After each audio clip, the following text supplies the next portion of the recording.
Hello दोस्तों, good morning. आज मैं बात करने जा रहा हूँ दैनिक जागरण न्यूज़पेपर। पहली बड़ी बात है, इसमें देखना है कि सिविल सर्विस की आप तैयारी करते होंगे। इसमें इंपॉर्टेंट न्यूज कौन है, कौन से इंपॉर्टेंट न्यूज नहीं है, इसके बारे में आपको जानकारी होनी चाहिए। सिविल सर्विस की तैयारी वाले जो विद्यार्थी होते हैं, हिंदी मीडियम के और इंग्लिश मीडियम के, आपको इस चीज को ध्यान में करना है कि आपको एवरीडे एडिटोरियल पढ़ने की जरूरत है। कम से कम 2 एडिटोरियल आपको पढ़ने की जरूरत है। इसमें क्या होगा, जितना आप अगर एडिटोरियल पढ़ते हैं उतनी आपकी शैली और वोकेबुलरी डेवलपमेंट होगा और आपके भाषा पर पकड़ बनेगा। किस हिसाब से जो सिविल सर्विस में एसए जो लिखना पड़ता है उसको आपको समझने की जरूरत है, बहुत जरूरी, क्योंकि वह एडिटोरियल से ही पार्ट से वो निकल कर जाता है। हिंदी में हम उसको संपादकीय बोलते हैं। चलिए आगे की अगर बात करेंगे आज के लिए, अमेरिका राष्ट्रपति ने कहा दुनिया विश्व युद्ध के करीब है। कहने का मतलब यह है कि अभी जो आप जानते हैं कि रूस और यूक्रेन में युद्ध थमने के लिए नाम नहीं ले रहा है, और इसी के मद्देनजर रखते हुए अमेरिका के राष्ट्रपति बाइडेन ने कहा कि अभी जो है जो युद्ध विश्व युद्ध के करीब हम लोग पहुंच चुके हैं। यानी कि सभी के आगाह किया कि हमें इस विश्व युद्ध को करीब में है। आप सभी का ये रिस्पांसिबिलिटी है कि रूस और यूक्रेन युद्ध को रोका जा सके। लेकिन तो आगे की बात करेंगे, पराली जलाने पर आप के मामला नहीं लेंगे, लग सकता है जुर्माना। यानी कि ये नेशनल न्यूज है, पराली से रिलेटेड है। आगे की अगर मैं बात करूं, आपके सामने जो है मतांतरित दलितों को एससी दर्जा देने पर अध्ययन करेगा आयोग। कहने का मतलब कि जो इसमें दलित जो लोग हैं उसके ऊपर में जो दर्जा देने के लिए या उसको आरक्षण देने के लिए, अब इसके लिए पूर्व सीजीआई केजी बालकृष्ण की अध्यक्षता में ये 3 सदस्यीय आयोग बना गया है और उसको जांच पड़ताल होगी, तब जाकर के आगे को सरकार का क्या डिसीजन रहेगा इस पर देखा जाएगा। दूसरी तरफ मैं बात करूं कि इसमें राष्ट्रपति अध्यादेश से एससी में किया जाता है शामिल। यानी कि इसमें आप जानते हैं कि राष्ट्रपति का जो अध्यादेश जारी होता है उसमें आपको एससी को उसमें शामिल किया जाता है। जैसे कि राष्ट्रपति आदेश में जारी की किसी भी जाति को अनुसूचित जाति के शामिल किया जा सकता है, लेकिन संविधान और कानून के तहत अनुसूचित जनजाति को वर्ग आरक्षण और कई तरह के इसमें लाभ प्राप्त है। यानी कि जो एससी एसटी है वो सभी को आरक्षण मिलना चाहिए। संविधान और कानून के तहत उसे किसी भी तरह से वंचित नहीं रखा जा सकता है। ये राष्ट्रपति का स्टेटमेंट है। लेकिन दूसरी बड़ी बात इसमें एक और चीज भी बता रहा है कि इसमें किसी भी तरह का ऐतिहासिक रूप से भेदभाव करने की, किसी तरह की असमानता के बारे में हमें बात नहीं करना चाहिए। समाज के मुख्य धारा में हमें उसको भी शामिल कर लेना चाहिए। इसके अनुसूचित जाति को 15% आरक्षण प्राप्त है। अब देखिए कि जो इसका आयोग रिपोर्ट कब सबमिट करती है, इस पर आगे की ओर बात करेंगे। ये आपको एक तरह से सिविल सर्विस के लिए तो ये न्यूज है, जबकि कि आपको अगर पेपर 2 में मेंस में ये आपको उसमें आरक्षण के मामले में पूछा, अभी आरक्षण के मामले में बहुत चल रही है। चलिए अब देखना है, सुप्रीम कोर्ट को 3 रजिस्ट्रार को प्रधान न्यायाधीश ने मूल कैडर में वापस भेजा। ये नेशनल न्यूज है, इसे कोई इंपॉर्टेंट इतना नहीं है, आप इसको पढ़ने की जरूरत नहीं है। दिल्ली में दिल्ली के मंत्री पर देवी देवताओं के अपमान का आरोप, यानी कि जो हिंदू संगठन है और बहुत सारे संगठन है। अब देखिए कि हिंदू धर्म में जो है जो देवी देवताओं का अपमान करना ये बहुत ही गलत है। अब मंत्री बन गए हैं लेकिन ये अपमान करते हैं, ये तो बहुत दयनीय बात है। अब इस पर ये आपको नेशनल न्यूज या इंटरनेशनल न्यूज कुछ भी न्यूज है ही नहीं, इसलिए आप इसको नहीं पढ़ना ही, सिविल सर्विस वाले आप इसको नहीं पढ़ सकते हैं। तो तनेले की जानकारी होनी चाहिए। ये सब ऐसा है, किसी भी लीडरशिप को ऐसा स्टेटमेंट नहीं देना चाहिए, किसी भी धर्म हो, किसी भी रिलीजन हो, उसको जाति धर्म के बारे में या किसी भी देवता को उसको ठेस पहुंचे, इस तरह का स्टेटमेंट देने से बचना चाहिए किसी भी लीडरशिप को। चलिए आगे की बात करेंगे, तो ये आपको बहुत ही जरूरी है कि मानव अधिकार कार्यकर्ता एलेस बिलेलियसिक को शांति नोबेल पुरस्कार मिला है। आप जानते हैं कि रूस यूक्रेन के युद्ध के बीच अनाव में नोबेल कमेटी के एक रूस के राष्ट्रपति व्लादिमीर पुतिन एवं उसके सहयोगी देश के बेलारूस का खुलकर विरोध करने वाले यूक्रेन के बेलारूस और रूस के मानव अधिकार कार्यकर्ताओं को इस साल शांति नोबेल के पुरस्कार देने की घोषणा की गई है। कहने का मतलब ये है, ये न्यूज आपको पीटी के लिए या ऐसे जानकारी के लिए भी ये इम्पोर्टेंट है न्यूज, जो कि शांति के नोबेल के पुरस्कार के लिए ये दिया गया है। जबकि यूक्रेन और रूस के युद्ध अभी चल रहे हैं, जिस पर रूस के ये बहुत ही आलोचना भी करते हैं। लगातार दूसरे साल इनको पुतिन के द्वारा विरोध करने के बावजूद भी इन्हें शांति का नोबेल पुरस्कार मिला है। देखो पुतिन, आखिर आप जानते हैं कि विरोध भी करते हैं या विरोध करना ही चाहिए, तभी आपका किसी भी व्यक्ति का गति का पता चलेगा कि हाँ वो कितना स्पीड से भाग सकता है, अपने लाइफ में अपने देश को, अपने राष्ट्र को आगे की ओर ले जा सकता है। इसीलिए हमें राष्ट्र को आगे ले जाना, जो राष्ट्रीय अध्यक्ष जो होते हैं उनकी आलोचना करना चाहिए, उनकी पूरी गलती दिखाना चाहिए, तभी जाकर वो राष्ट्र के ऊपर में जहां भी गलती हो रही है उस पर वो ध्यान देकर के आगे की ओर बात कर सकते हैं।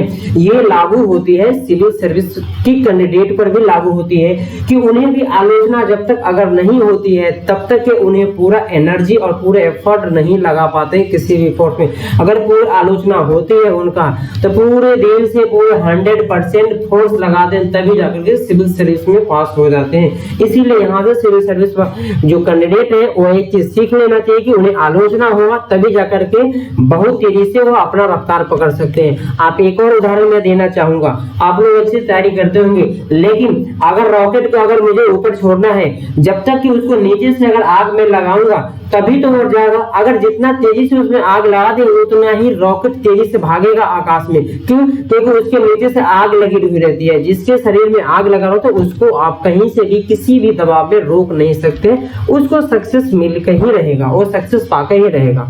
चलिए आगे की बात करें, इसका एक नोट्स बना लेंगे, शॉर्ट नोट्स आपको पीडीएफ में मिल जाएगा।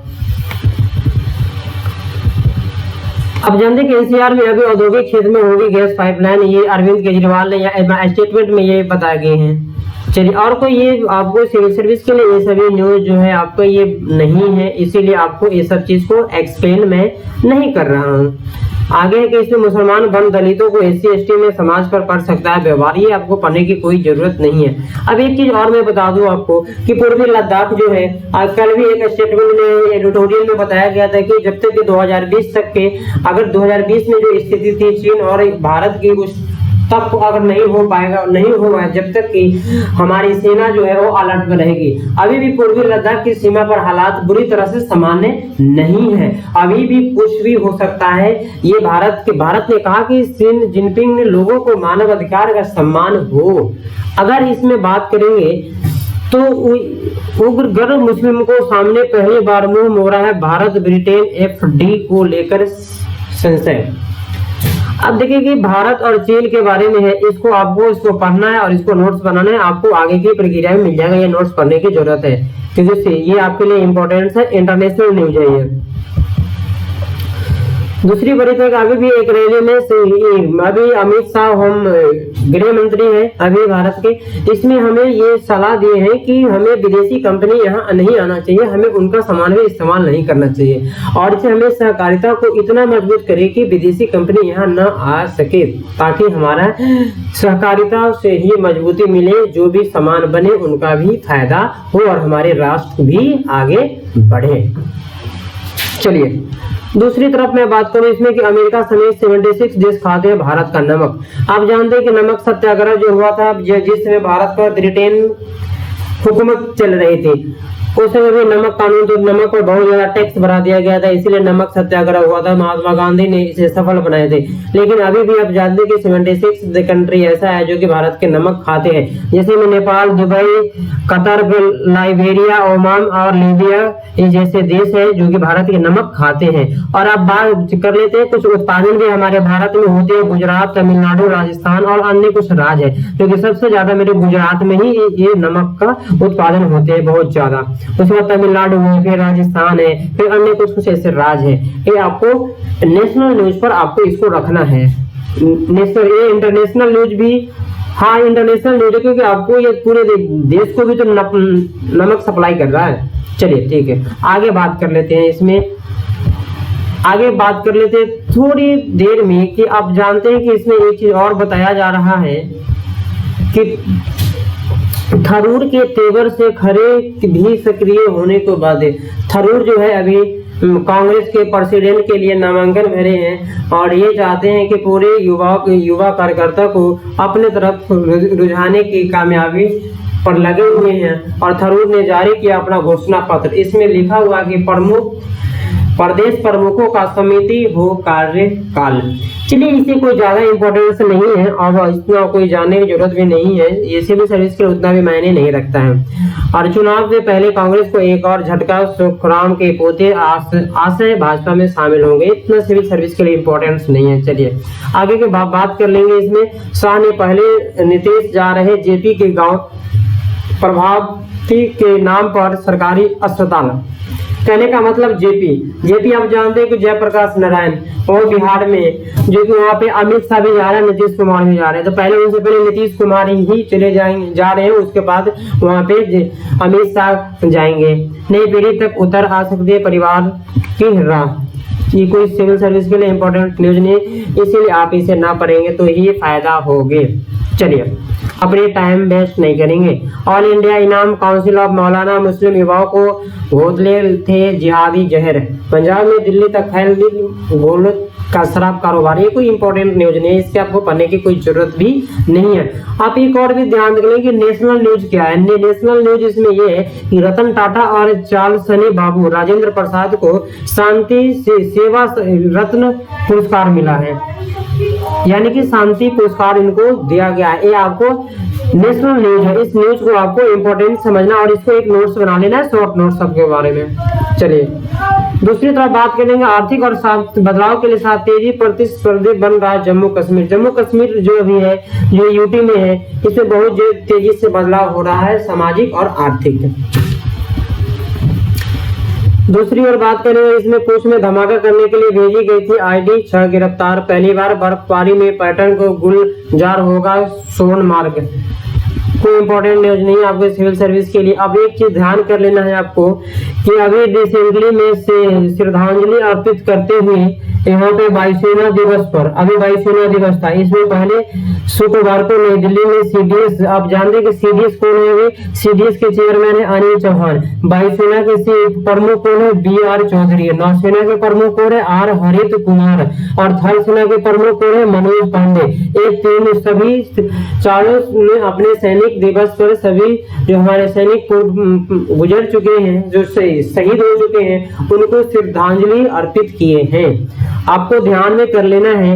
एक बार और मैं फिर से रिपीट कर दूं कि हमारे जो थल सेना है, वायु सेना है और सीडीएस के जो अध्यक्ष है, ये सभी का नाम आपको याद होनी चाहिए।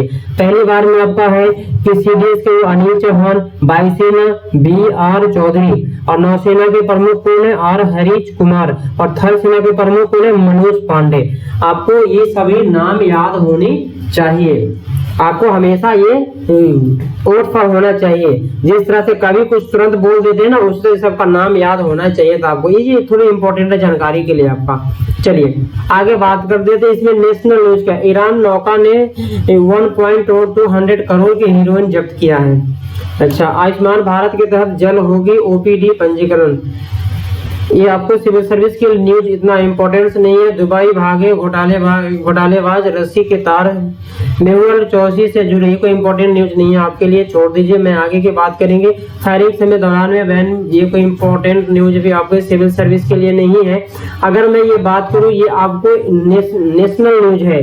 जबकि आप जानते हैं कि चंद्रकांत सर्किट में देखिए रहस्य, रोमांच, आस्था, संघ, मानव सभ्यता के चिन्ह। ये आपको इंटरनेशनल न्यूज है, इसके बारे में आपको जानकारी होनी चाहिए।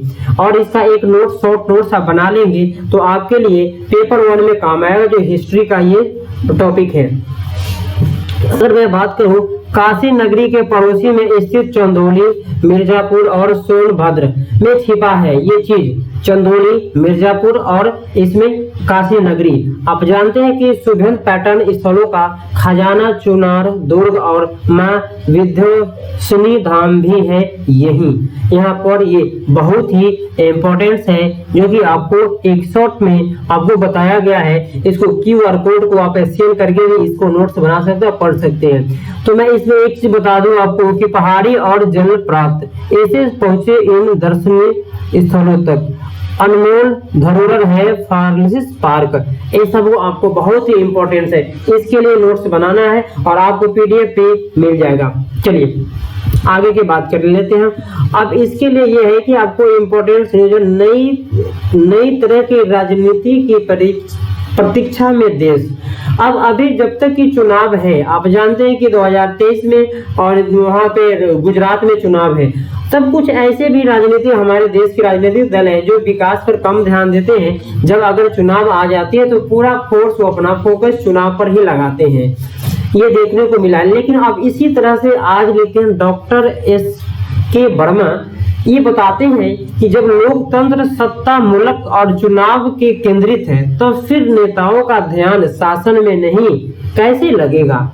अब शासन में उनका ध्यान लगेगा नहीं, जब लगेगा उनको पूरा ध्यान रहेगा कि चुनाव हम कैसे जीते। और इस लाइन से सिविल सर्विस के स्टूडेंट को एक ध्यान में करना है कि इस कैसे हम अपने या 2023-2024 का सिविल सर्विस का एग्जाम जो है वो कैसे हम अपने पक्ष में ले आए, इसको ध्यान में करना चाहिए। इस लाइन से ये सीख मिलती है कि किसी भी स्थिति में एग्जाम को अपने अंडर में कर लेना चाहिए और आपको सफल बन जाना चाहिए। जिस हिसाब से हमारे देश के पॉलिटिक्स है वो राजनीतिक में पूरे फोर्स लगा देते हैं, जो चुनाव हमारे ही पक्ष में आए, हमारा ही कैंडिडेट जीते, उस हिसाब से आपका भी पूरे फोर्स लग जाना चाहिए। चलिए आगे की बात कर लेते हैं आपके सामने। तो इसमें सही फैसले की गलत व्याख्या, ये कोई उतना इंपॉर्टेंस नहीं है न्यूज आपके। चलिए मैं इसी पर इतना आपको इसको क्लोज कर देते हैं। आज के लिए इतना ही आपके लिए काफी है। Thank you.